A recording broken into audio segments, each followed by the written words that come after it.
Good evening my dear friends, एक बार फिर से आप सभी का वेलकम करता हूं आपके अपने इस YouTube channel application of Manu में, जो कि पारा मेडिकल के लिए है। दोस्तों चलिए दोस्तों आज के इस क्लास को स्टार्ट करते हैं, लेकिन इससे पहले आप सभी से एक छोटा सा प्यारा सा निवेदन है।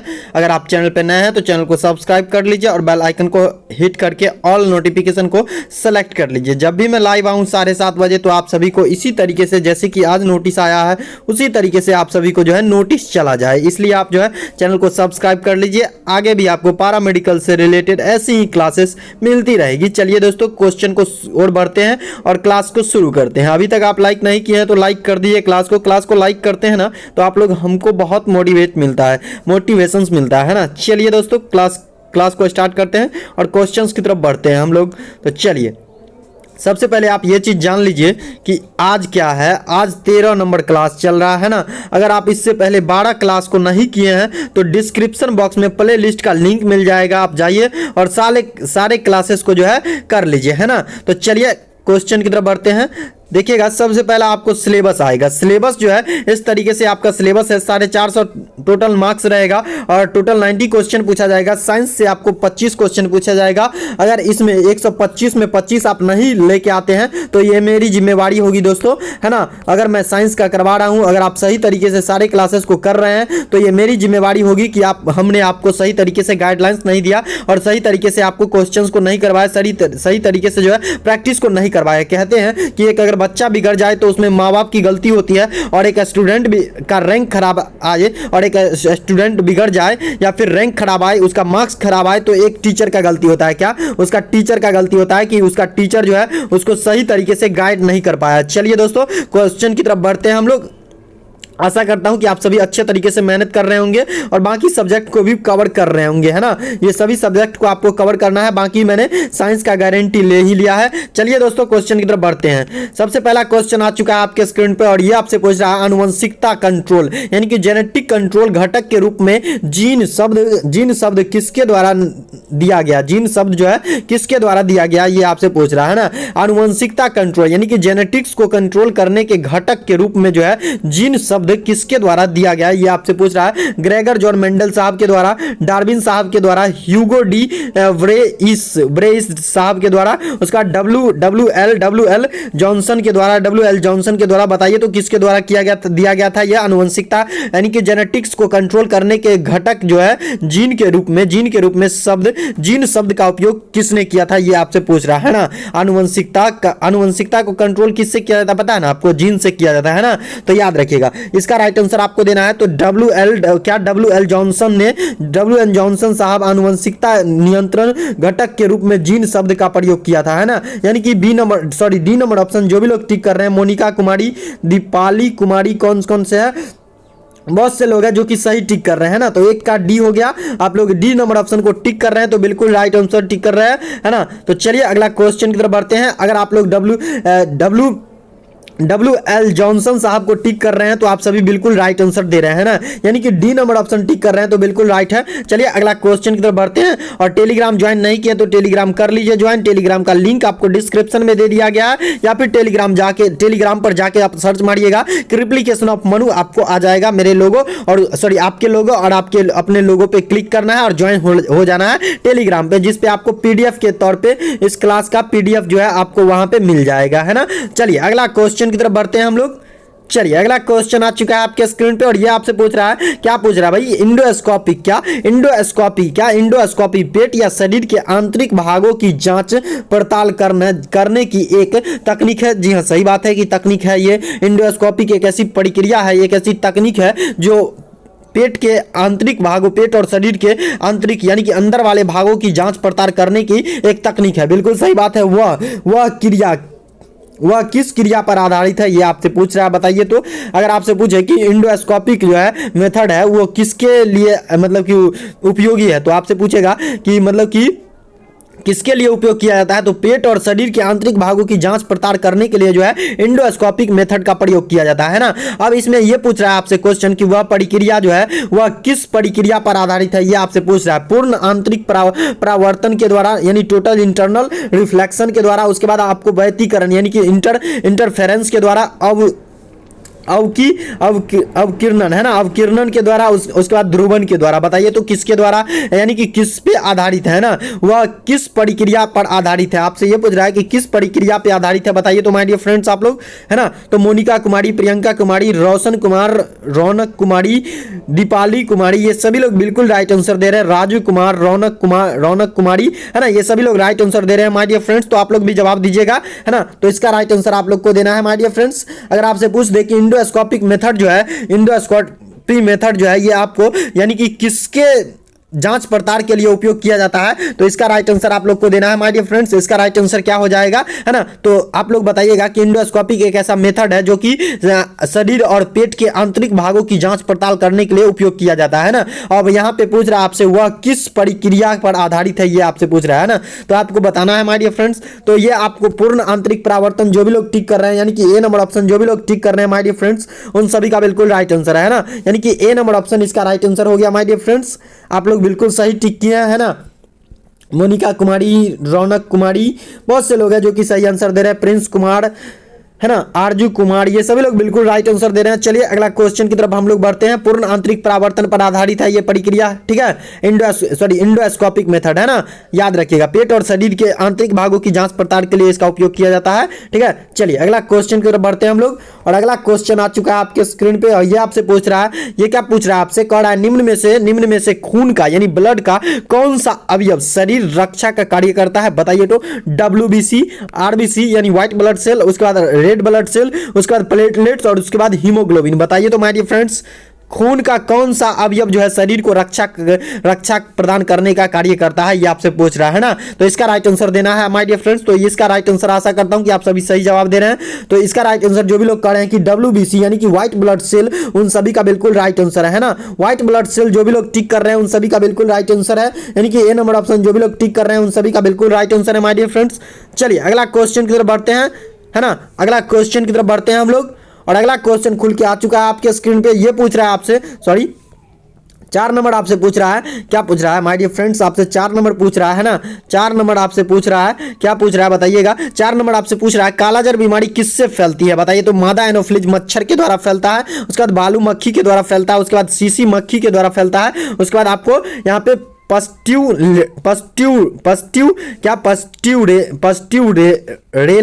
रेला पेस्टिज के द्वारा फैलता है। बताइए तो माय डियर फ्रेंड्स, पस्ट्यू रेला पेस्टिज के द्वारा फैलता है। बताइए तो किसके द्वारा कालाजार बीमारी फैलता है माय डियर फ्रेंड्स, आपको बताना है। ये बीमारी के बारे में आप लोग तो बिल्कुल अवगत होंगे और बता देंगे एक ही बार में। तो आशा करता हूं कि आप सभी सही जवाब दे रहे हैं माय डियर फ्रेंड्स। ये मोनिका कुमारी, नीलम कुमारी, ये सभी लोग बिल्कुल राइट आंसर दे रहे हैं, है ना। यानी कि बालू मक्खी जो है, इसका जिम्मेवार कौन है, बालू मक्खी, है ना। इसका जिम्मेवार है बालू मक्खी, यानी कालाजार बीमारी जो फैलती है वो आपको बालू मक्खी से फैलती है ना। बालू मक्खी इसका फर्स्ट होस्ट होता है, उसके बाद ये मानव को काटती है और उसके बाद ये बालू मक्खी से जो है कालाजार बीमारी जो है मानव में घुस जाता है। कोई बीमारी का इतना औकात नहीं है कि मानव पे डायरेक्ट अटैक करे, है ना। वो किसी न किसी होस्ट यानी चरण का सहारा लेता है ना। तो ये आपको बालू मक्खी जो है होस्ट है। क्या कालाजार बीमारी का होस्ट पूछ दे, या होस्ट कौन है, तो आप याद रखिएगा कि बालू मक्खी, है ना। और इस तरीके से पूछे कि कालाजार बीमारी किससे फैलती है, तो भी आपको टिक करना है बालू मक्खी, है ना। तो आप लोग सही आंसर कर रहे हैं माय डियर फ्रेंड्स। इसका बी नंबर ऑप्शन जो भी लोग टिक कर रहे हैं उन सभी का बिल्कुल राइट आंसर है। चलिए अगला क्वेश्चन की तरफ हम लोग बढ़ते हैं।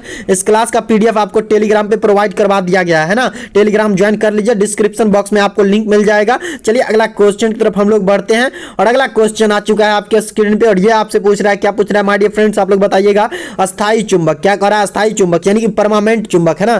परमानेंट चुंबक बनाने के लिए निम्न में से किसका उपयोग किया जा सकता है। बताइए तो एल्यूमिनियम का, जस्ता का, शीशा का, निकेल का। बताइए माय डियर फ्रेंड्स, बताइए जरा, है ना। तो इसका राइट आंसर आप लोग बहुत सही टिक कर रहे हैं, ना। यानी कि जो भी लोग डी नंबर ऑप्शन टिक कर रहे हैं उन सभी का बिल्कुल राइट आंसर है। यानी निकेल का उपयोग किया जाता है, परमानेंट मैग्नेट बनाने के लिए जो उपयोग किया जाता है वो आपको निकेल का उपयोग किया जाता है ना। आशा करता हूं कि आप सभी लोग सही जवाब दिए हैं, ना। तो चलिए अगला क्वेश्चन की तरफ बढ़े हम लोग। इसका right answer my dear friends जो भी लोग कर रहे हैं कि डी नंबर ऑप्शन होगा सर मोनिका कुमारी, रौनक कुमारी, रोशनी परवीन, नीलम कुमारी, ये सभी लोग बिल्कुल राइट आंसर दे रहे हैं ना। ताज वाली जी, ये सभी लोग बिल्कुल राइट आंसर दे रहे हैं। तो चलिए अगला क्वेश्चन की तरफ हम लोग बढ़ते हैं और अगला क्वेश्चन आ चुका है आपके स्क्रीन पे और ये आपसे पूछ रहा है नाइट्रोजन नाइट्रोजन यौगिकीकरण के लिए निम्नलिखित में से कौन सी फसल सहायक है? बताइए तो। चावल है, गेहूं है, बीन्स है, उसके बाद मकई है। बताइए तो।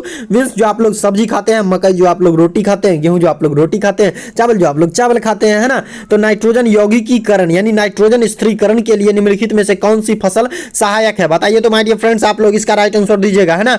इसका राइट आंसर हो जाएगा माय डियर फ्रेंड्स, नाइट्रोजन यौगिकीकरण के लिए जो है बीन्स जो है बीन्स सहायक फसल है ना। सहायक फसल जो है वो बीन्स है ना। तो चलिए अगला क्वेश्चन की तरफ हम लोग बढ़ चुके हैं और अगला क्वेश्चन की तरफ बढ़ने ही वाले हैं। तो इसका right answer my dear friends, जो भी लोग कर रहे हैं कि सर बीन्स होगा, जो भी लोग कर रहे हैं बीन्स को टिक कर रहे हैं, उन सभी का बिल्कुल राइट आंसर है। बीन्स आप लोग सब्जी खाते होंगे और अभी बीन्स का सीजन है ना। बीन्स आप लोग अभी पेठिया से हाट से ला सकते हैं, है ना, मार्केट से ला सकते हैं। चलिए अगला क्वेश्चन की तरफ हम लोग बढ़ते हैं और अगला क्वेश्चन आ चुका है आपके स्क्रीन पे और ये आपसे पूछ रहा है प्रकाश संश्लेषण क्या पूछ रहा है माय डियर फ्रेंड्स। प्रकाश संश्लेषण में पर्णहरित यानी कि क्लोरोफिल की भूमिका क्या होती है? जल का अवशोषण करना, प्रकाश का अवशोषण करना, CO2 यानी कि CO2 इस तरीके से होगा, CO2 का अवशोषण करना और इनमें से कोई नहीं, इन तीनों में से ही कोई होगा माय डियर फ्रेंड्स, इसीलिए मैंने डी नंबर ऑप्शन को काट दिया, है ना। तो चलिए इसका राइट आंसर आप लोग बताइएगा माय डियर फ्रेंड्स। तो इसका राइट आंसर जो भी लोग कर रहे हैं कि प्रकाश का अवशोषण क्या क्लोरोफिल क्या करता है? प्रकाश का अवशोषण करता है। जो भी लोग कर रहे हैं प्रकाश का अवशोषण करता है, क्लोरोफिल क्या करता है कि पर्णहरित प्रकाश संश्लेषण प्रक्रिया में कौन काम करता है ना। तो प्रकाश का अवशोषण करने का काम करता है। जो भी लोग कर रहे हैं बी नंबर ऑप्शन टिक कर रहे हैं, उन सभी का बिल्कुल राइट आंसर है माय डियर फ्रेंड्स।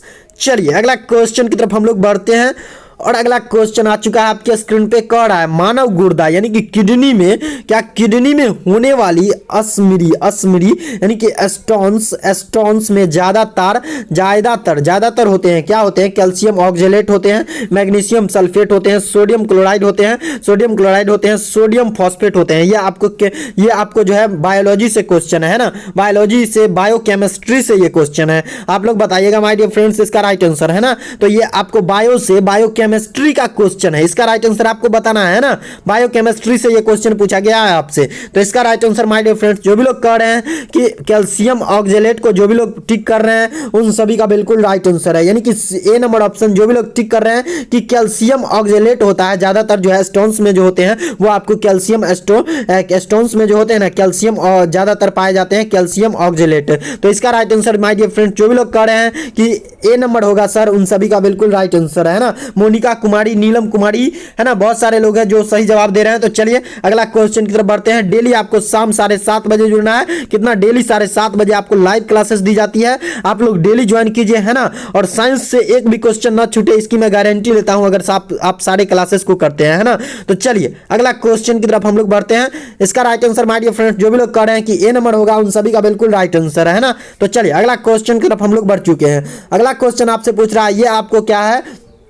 ये आपको क्वेश्चन आ गया फिजिक्स से, है ना, फिजिक्स से क्वेश्चन है ना। तो ये आपको पूछ रहा है खगोलीय इकाई औसतन बराबर होती है पृथ्वी और सूर्य की दूरी के बराबर होती है।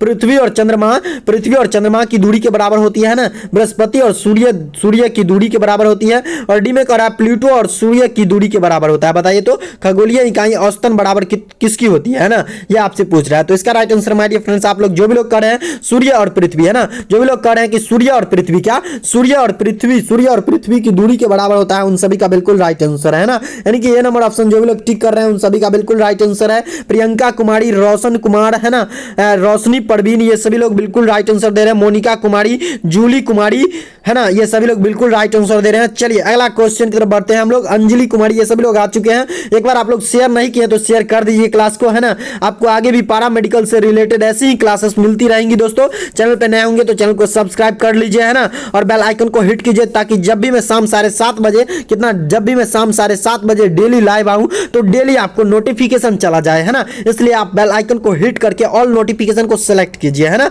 तो चलिए अगला क्वेश्चन की तरफ बढ़ते हैं हम लोग।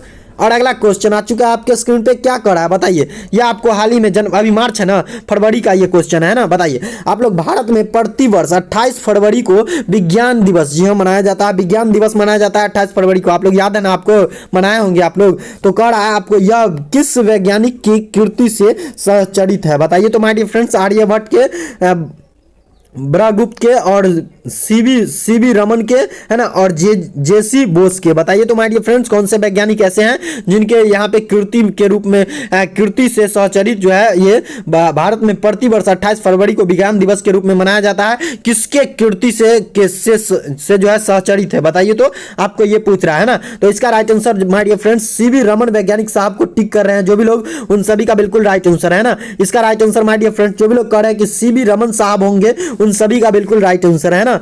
तो चलिए अगला क्वेश्चन की तरफ बढ़ते हैं, यानी कि सी नंबर ऑप्शन जो भी लोग कह रहे हैं कि सीवी रमन साहब को टिक कर रहे हैं, सीवी रमन वैज्ञानिक साहब को टिक कर रहे हैं, उन सभी का बिल्कुल राइट आंसर है। चलिए अगला क्वेश्चन की तरफ बढ़ते हैं हम लोग, है ना। और अगला क्वेश्चन आ चुका है आपके स्क्रीन पे और ये आपसे पूछ रहा है, ये आपसे क्या पूछ रहा है बताओ। ये तो एकदम हल्का, एकदम इजी क्वेश्चन है, जिसको बउआ वाला क्वेश्चन कहते हैं ना, बउआ वाला क्वेश्चन है, एकदम बउआ जिसको कहते हैं, गोदी के ललनवा, है ना, वही वाला क्वेश्चन है ही। तो आपसे पूछ रहा है, बताइएगा रक्त का मान होता है, रक्त का पीएच मान होता है, बता ना दो यार, एकदम अगर पूछ दिया तो लो ना, 5 नंबर आपको मिल गया, है ना, 5 नंबर आपको मिल गया, है ना। तो चलिए इसका राइट आंसर आप लोग दे दीजिए, 5 नंबर लेके जाइए।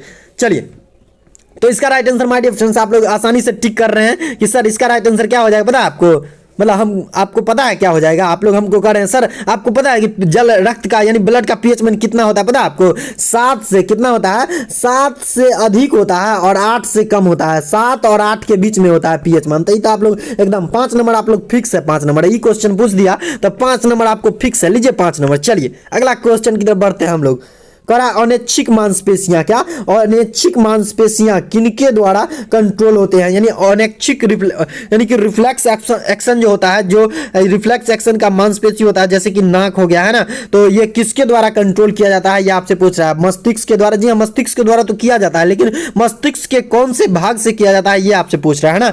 ए में कह रहा है मस्तिष्क, बी में कह रहा है सेरिबेलम और सी में कह रहा है मेडुला ऑब्लिंगेटा और डी में कह रहा है रीढ़ की हड्डी, है ना। तो बताइएगा आप लोग my dear friends, reflex action की क्रिया जो होती है, यानी कि छींक आना जो है रिफ्लेक्स एक्शन की क्रिया है, इसको आप रोक नहीं सकते हैं, है ना। और इसको रोकिएगा तो हो सकता है कि आपकी जान की मतलब मृत्यु भी आ सकती है ना। इसको रोकना नहीं चाहिए, जहां पे हो कर लेना चाहिए छींक, यानी कि ये रिफ्लेक्स एक्शन है, ये कहीं पे भी किसी भी वक्त हो सकती है। तो चलिए इसका right answer my dear friends आपको देना है, ब्रेन के किस पार्ट से ये मतलब कि रिफ्लेक्स एक्शन की मांसपेशियों को कंट्रोल किया जाता है ना, तो आप लोग को बताना है। तो जो भी लोग माय डियर फ्रेंड्स कह रहे हैं, आप लोग जो भी लोग कह रहे हैं कि मेडुला ऑब्लिंगेटा सर, उन सभी का बिल्कुल राइट आंसर, यानी सी नंबर ऑप्शन जो भी लोग टिक कर रहे हैं उन सभी का बिल्कुल राइट आंसर है ना। मेडुला ऑब्लिंगेटा के द्वारा जो है ये रिफ्लेक्स एक्शन की क्रिया जो है कंट्रोल होता है और रिफ्लेक्स एक्शन की मांसपेशियां जो होती है उन्हीं के द्वारा कंट्रोल होता है, यानी कि मेडुला ऑब्लिंगेटा के द्वारा, है ना। तो याद रखिएगा आप लोग। चलिए अगला क्वेश्चन की तरफ बढ़ते हैं हम लोग और अगला क्वेश्चन खुल के आ चुका है आपके स्क्रीन पे और ये आपसे पूछ रहा है, क्या पूछ रहा है भाई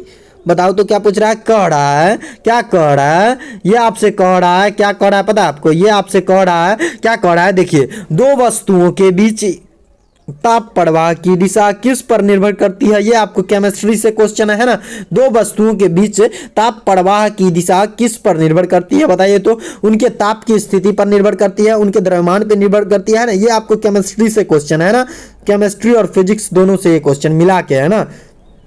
तो उनके तापमान पर निर्भर करती है। डी में कह रहा है वे ठोस तरल या गैसीय अवस्था में है या नहीं, तो ये इस पे निर्भर करता है ना। दो वस्तुओं के बीच ताप प्रवाह की दिशा जो है किस पर निर्भर करती है, ये आपसे पूछ रहा है ना। तो इसका right answer my dear friends आपको देना है। तो जो भी लोग कह रहे हैं कि उनके ताप पे निर्भर करता है, क्या उनके ताप पे निर्भर करता है, उन सभी का बिल्कुल राइट आंसर है, यानी कि सी नंबर ऑप्शन जो भी लोग टिक कर रहे हैं उन सभी का बिल्कुल राइट आंसर है माय डियर फ्रेंड्स। चलिए अगला क्वेश्चन की तरफ बढ़ते हैं हम लोग। मोनिका कुमारी, प्रियंका कुमारी, रोशन कुमार, ताज वाली, ये सभी लोग बिल्कुल राइट आंसर दे रहे हैं ना। अगर आपका नाम नहीं ले पा रहे हैं हम तो छूट रहा है ना, तो आप लोग घबराइएगा नहीं। चलिए अगला क्वेश्चन की तरफ बढ़ते हैं हम लोग और अगला क्वेश्चन आ चुका है आपके स्क्रीन पे और ये आपसे पूछ रहा है, ये आपसे पूछ रहा है, क्या पूछ रहा है भाव बताना जरा। अमोनिया गैस, क्या अमोनिया गैस कहाँ एकत्र किया जाता है, बताइए तो। गर्म पानी के ऊपर, ठंडे पानी के ऊपर, हवा के ऊपर की ओर विस्थापन से, उसके बाद यहाँ पे के होता है ना, हवा के नीचे की ओर, यहाँ पे भी के होता है ना, हवा के नीचे की ओर विस्थापन से, है ना। तो इसका राइट आंसर बताइएगा आप लोग। अमोनिया गैस कहाँ एकत्र होता है बताइएगा माय डियर फ्रेंड्स आप लोग, है ना। तो इसका राइट आंसर जो भी लोग कह रहे हैं कि हवा के ऊपर, क्या हवा के ऊपर, जो भी लोग टिक कर रहे हैं क्या हवा के ऊपर की ओर विस्थापन से, उन सभी का बिल्कुल राइट आंसर है, यानी कि सी नंबर ऑप्शन जो भी लोग टिक कर रहे हैं उन सभी का बिल्कुल राइट आंसर है। जो भी लोग कह रहे हैं कि सर 14 का सी होगा, उन सभी का बिल्कुल राइट आंसर है माय डियर फ्रेंड्स। आप लोग को इसी तरीके से मेहनत मेहनत करते रहना है और डेली 7:30 बजे आपको यहाँ पे रिप्लिकेशन ऑफ मनु चैनल पे आपके अपने चैनल पे ज्वाइन करना है ना, यानी कि सब्सक्राइब कर लेना है और डेली लाइव क्लास को करना है। चलिए अगला क्वेश्चन की तरफ बढ़ते हैं हम लोग। और अगला क्वेश्चन आ चुका है आपके स्क्रीन पे।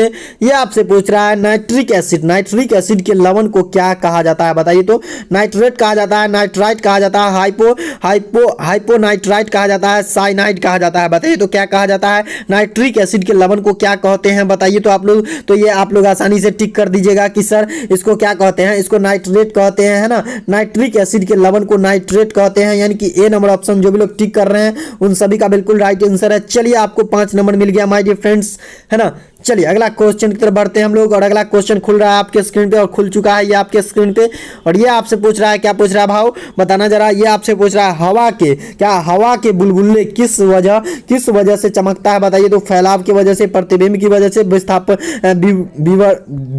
विवर्तन की वजह से, है ना। और उसके बाद कुल आंतरिक परावर्तन के द्वारा बताइए। तो इसका राइट आंसर देना है आपको माय डियर फ्रेंड्स, है ना। तो इसका right answer my dear friends आपको देना है विवर्तन से, और उसके बाद प्रतिबिंब से, और उसके बाद फैलाव से, उसके बाद कुल आंतरिक परावर्तन से। बताइए तो किसके कारण बुलबुले जो है पानी का बुलबुला चमकता है बताइए आप लोग, है ना। पानी का बुलबुला चमकता क्यों है आप लोग बताइएगा, इसका राइट आंसर, है ना। तो ये क्यों चमकता है आपको पता है। ये आपको चमकता है कुल आंतरिक परावर्तन के कारण, है ना।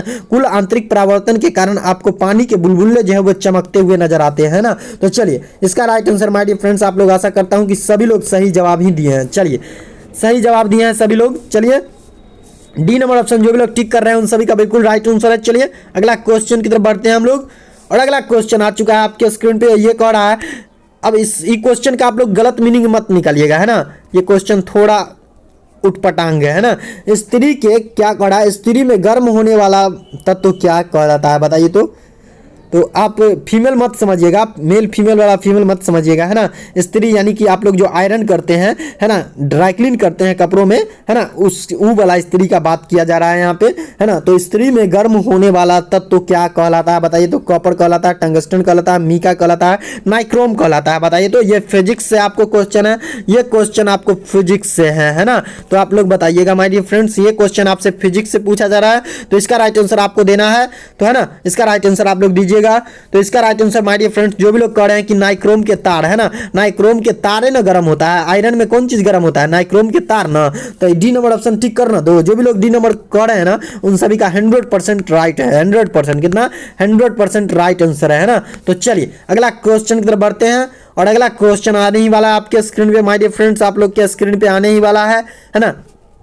चलिए अगला क्वेश्चन आ चुका है आपके स्क्रीन पे। और ये आपसे पूछ रहा है केल्विन पैमाने पर बर्फ के पिघलने की बिंदु है कितना है। 0 डिग्री, 0 केल्विन, 273 केल्विन, है ना, 273 केल्विन, 373 केल्विन, 100 केल्विन। बताइए तो केल्विन पैमाने पर बर्फ के पिघलने की बिंदु कितनी है, ये आपसे पूछ रहा है ना। तो इसका राइट आंसर दीजिएगा माय डियर फ्रेंड्स, आप लोग जानते ही होंगे कितना है। तो इसका राइट आंसर आप लोग दे दीजिए, है ना।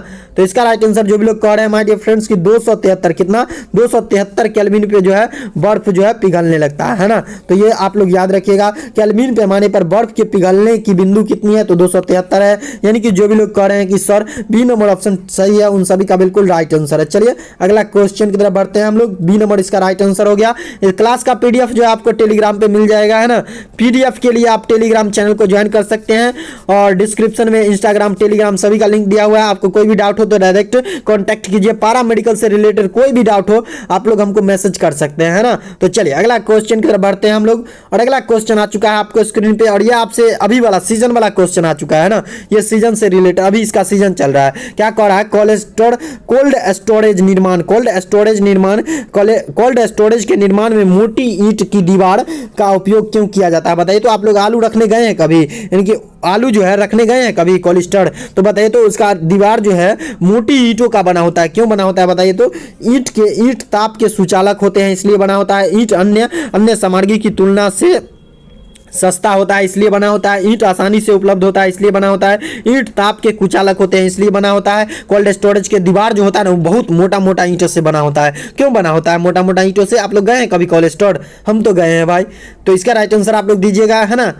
तो इसका राइट आंसर आप लोग जो भी लोग कर रहे हैं ईंट ताप के सुचालक है, सॉरी कुचालक है, उन सभी का बिल्कुल राइट आंसर है। क्या ईंट जो है ताप के कुचालक है, जे वजह से जो है जे कारण से अंदर वाला तापमान जो है ना बाहर आता है, ना बाहर वाला तापमान अंदर जाता है, तब आलू जो है एकदम सुरक्षित रहता है वहां पे, जो आप लोग आलू खाते हैं अपने घर में, है ना, हाट से लाके, मार्केट से लाके, है ना। तो चलिए अगला क्वेश्चन की तरफ बढ़ते हैं हम लोग, और अगला क्वेश्चन आ चुका है आपके स्क्रीन पे। ये आपसे पूछ रहा है, क्या पूछ रहा है भाई, बताना इसका राइट आंसर, है ना। तो इसका राइट आंसर आप लोग को देना है, कह रहा है एक ग्रीन विट्रियोल यानी वयंगे का रासायनिक फॉर्मूला क्या है। ये आपको केमिस्ट्री से क्वेश्चन आ गया, है ना, केमिस्ट्री से ये आपको क्वेश्चन आ गया। तो इसका राइट आंसर दीजिएगा, ग्रीन वयंगे का फॉर्मूला, रासायनिक फॉर्मूला क्या है बताइए। तो FeSO4 7H2O, है ना, उसके बाद MgSO4 और उसके बाद 7H2O और उसके बाद आपको सी में कह रहा है CaSO4 और उसके बाद यहाँ पे कह रहा है 2H2O, है ना, और डी में कह रहा है ZnSO4 7 इस तरीके से है H2O, है ना। तो डी में ये आपसे पूछ रहा है ग्रीन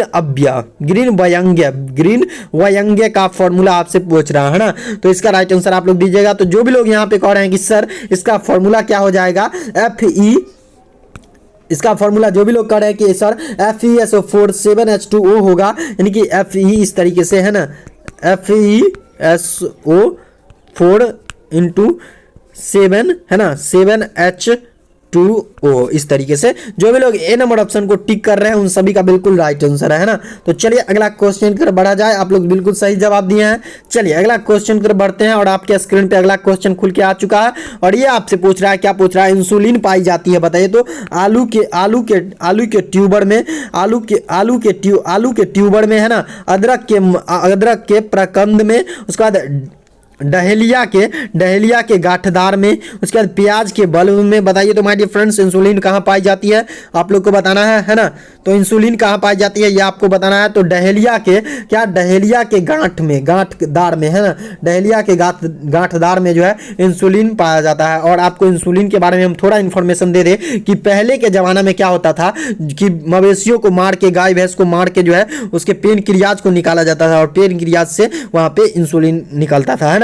तो आप लोग याद रखिएगा। चलिए अगला क्वेश्चन की तरफ बढ़ते हैं हम लोग, और अगला क्वेश्चन आ चुका है आपके स्क्रीन पे, कौन है ल्यूमेन। क्या ल्यूमेन किसका मात्रक है बताइए। तो ल्यूमेन जो है किसका मात्रक है, प्रकाश भित्ति का, उसका रंग दैर्ध्य का, ज्योति फ्लक्स का, इनमें से कोई नहीं, डी तो होवे नहीं करेगा, है ना। तो इसका राइट आंसर आप लोग को देना है। तो इसका राइट आंसर जो भी लोग कह रहे हैं कि सर ज्योति फ्लक्स हो जाएगा, क्या ज्योति फ्लक्स का यहाँ पे ल्यूमेन जो है मात्रक है ना, ज्योति फ्लक्स के ल्यूमेन का मात्रक है, जो भी लोग कह रहे हैं उन सभी का बिल्कुल राइट आंसर है ना। यानी कि सी नंबर ऑप्शन, जो भी लोग टिक कर रहे हैं सी नंबर ऑप्शन, उन सभी का बिल्कुल राइट आंसर है ना। लीजिए आपको 5 नंबर मिल गया माय डियर फ्रेंड्स। चलिए अगला क्वेश्चन की तरफ हम लोग बढ़ते हैं, है ना। और अगला क्वेश्चन आपके स्क्रीन पे आ चुका है, और ये आपसे पूछ रहा है आत्महत्या माय डियर फ्रेंड्स, आत्महत्या की थैली किसे कहा जाता है। तो आप लोग एक के बार में मार दीजिएगा कि माइटोकॉन्ड्रिया को कहा जाता है। लीजिए आपको 5 नंबर मिल गया, है ना। इसका राइट आंसर बी मार दिया आप लोग, 5 नंबर मिल गया आप लोग को। तो चलिए इसका राइट आंसर आशा करता हूं कि आप लोग बिल्कुल सही जवाब दिए होंगे सभी स्टूडेंट, है ना। तो चलिए अगला क्वेश्चन की तरफ बढ़ते हैं हम लोग, है ना। माइटोकॉन्ड्रिया को आत्महत्या की थैली कहा जाता है। चलिए अगला क्वेश्चन की तरफ बढ़ते हैं। ये तो आप लोग 9वां क्लास में पढ़े होंगे, है ना, आत्महत्या की थैली जो माइटोकॉन्ड्रिया को कहा जाता है। चलिए अगला क्वेश्चन आ चुका है आपके स्क्रीन पे, और ये आपसे पूछ रहा है अवश्रव्य, है ना, इंफ्रासोनिक तरंगे यानी वेव अनुदैर्घ्य यांत्रिकी तरंगे होती है, जिनकी आवृत्ति कितनी होती है ये आपसे पूछ रहा है। फ्रीक्वेंसी जो है, फ्रीक्वेंसी आपसे पूछ रहा है 20 हर्ट्ज से कम होता है, 20 हर्ट्ज से 20,000 हर्ट्ज के बीच होता है, 20,000 हर्ट्ज से अधिक होता है। डी में कॉर्डाइन में से कोई नहीं, तो ये तो होबे नहीं करेगा डी वाला, है ना। तो यहाँ पे आपको तीनों में से ही टिक करना है, ABC में से टिक करना है ना। तो आप लोग बताइएगा। तो यहाँ पे जो भी लोग कह रहे हैं कि सर 20 हर्ट्ज से कम होगा, कितना 20 हर्ट्ज से कम होगा, उन सभी का बिल्कुल राइट आंसर है ना। जो भी लोग कह रहे हैं कि सर 20 हर्ट्ज से कम होगा, उन सभी का बिल्कुल राइट आंसर है माय डियर फ्रेंड्स। यानी कि ए नंबर ऑप्शन जो भी लोग टिक कर रहे हैं उन सभी का बिल्कुल राइट आंसर है। चलिए अगला क्वेश्चन की तरफ हम लोग बढ़ते हैं, और अगला क्वेश्चन आने ही वाला आपके स्क्रीन पे। इसका right answer my dear friends जो भी लोग कह रहे हैं कि सर ए नंबर होगा, उन सभी का बिल्कुल राइट आंसर है ना।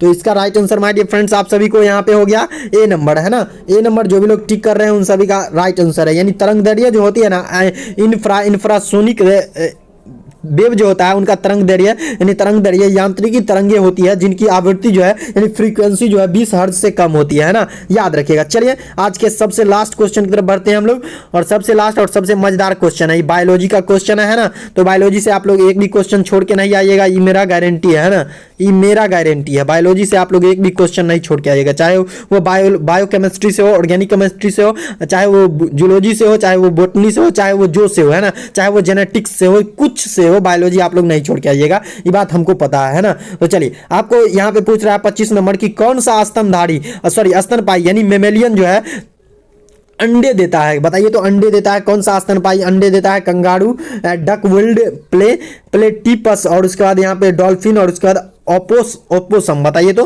कौन सा स्तनपाई अंडे को जन्म देता है, सॉरी अंडे देता है, जन्म नहीं देता है, जन्म तो बच्चे को दिया जाता है ना, अंडे को दिया जाता है। तो बताइए तो माय डियर फ्रेंड्स इसका राइट आंसर जो भी लोग कर रहे हैं कि क्या कर रहे हैं, जो भी लोग माय डियर फ्रेंड्स यहाँ पे कर रहे हैं, जो भी लोग कर रहे हैं बी नंबर ऑप्शन को टिक कर रहे हैं, उन सभी का बिल्कुल राइट आंसर है ना। डक बिल्ड प्लेटिपस एक ऐसा स्तनपाई है जो कि अंडे को जन्म देती है ना, सॉरी अंडे को देती है ना, बच्चे को जन्म नहीं देती है। चलिए याद रखिए, बाकी यहाँ पे कंगारू भी बच्चे को जन्म देती है, डॉल्फिन भी बच्चे को जन्म देती है, ओपोसम भी बच्चे को जन्म देती है, ये चीज आप लोग याद रखिएगा। चलिए सबसे लास्ट क्वेश्चन था आज के लिए, इतना ही रखेंगे, और चैनल पर नए होंगे तो चैनल को सब्सक्राइब कर लीजिएगा, आगे भी आपको पारा मेडिकल से रिलेटेड ऐसी ही क्लासेस दी जाती है। चलिए शाम 7:30 बजे आप लोग को डेली ज्वाइन करना है, और टेलीग्राम ज्वाइन नहीं किया है तो टेलीग्राम का लिंक आपको डिस्क्रिप्शन में प्रोवाइड करवा दिया गया है, कृपया टेलीग्राम के लिंक पे टैप करके आप लोग ज्वाइन कर लीजिए, वहां पे आपको इस क्लास का पीडीएफ मिल जाएगा, है ना, पीडीएफ जो है आपको क्लास का मिल जाएगा, आप लोग वहां पे आंसर मिला लीजिए, यहाँ पे आंसर मिला लीजिए और वहां पे पीडीएफ ले लीजिए, और घर पे प्रैक्टिस करते रहिए। प्रैक्टिस सेट एक मतलब कि एक ओएमआर शीट खरीद लीजिए, है ना, किस तरीके से मेहनत करना है ओएमआर शीट खरीद लीजिए, और उस पे जो है आप लोग अपना प्रैक्टिस करिए, है ना। एक से टोटल 90 क्वेश्चन को आप लोग जो है 2 घंटा 15 मिनट में बना के, है ना, 2 घंटा 15 मिनट 2 घंटा 15 मिनट में आप लोग को जो है टोटल 90 क्वेश्चन को सॉल्व कर देना है ना, और उसके बाद आपको कितना गलती हुआ है और कितना सही हुआ है आप सभी को मिलाना है, और उसमें जो है आपको 300 प्लस मार्क्स लेके आना है ना, 300 प्लस मार्क्स आपको लेके आना है। चलिए आज के लिए इतना ही रखते हैं, thanks for watching my dear friends. आज का ये क्लास अच्छा लगा हो तो क्लास को लाइक कर दीजिए और शेयर कर दीजिए अपने फ्रेंड्स लोग के साथ, ताकि वो भी इस चैनल से जुड़ जाए और अपनी तैयारी को बेहतर कर पाए। चलिए दोस्तों आज के लिए इतना ही रखते हैं, thanks for watching my dear friends.